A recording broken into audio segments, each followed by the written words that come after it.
What an exciting day. So awesome to see all of you here and old friends and such. I remember in 2004, Ming Shuang and Roland and Eric and Anders all came kind of converging from wherever we were, Hopkins, Harvard, New Mexico, and really excited about the collaborations across neurosciences and radiology and other groups to bring forth this kind of science that's taking place. And one of the first things that my lab did with the tool was to look at a memory retrieval signal there was a debate going on this parietal signal that was taking place when you remembered something, and they didn't know whether it was a rumination on the materials that you had just retrieved or whether it was a search for an internal memory engram.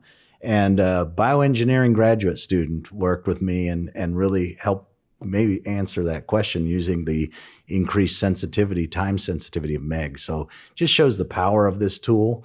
And I think the other thing that it really demonstrates is that UC San Diego has such a wealth of cross-disciplinary expertise. And the fact that now this is going to be sitting within an engineering school that has all the brilliance of data science and AI and all kinds of things that I think the undergrads are going to be able to dig into and look at brain science is fantastic. So that's why I always highlight when we're putting forward our Alzheimer's program. This is a center that is such a multifaceted campus. It has so many resources, all co-localized, that we can do real cross-fertilization of ideas.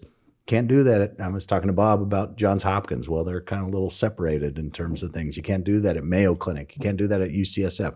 You can do it at UC San Diego. And so I just think it's really awesome to see all the different folks coming from, neurosurgery, neurology, radiology, engineering, Data Science Institute, and all these groups coming together to use this amazing machine. And with the expertise of Roland and Ming Shuang, that's really going to be a fantastic time.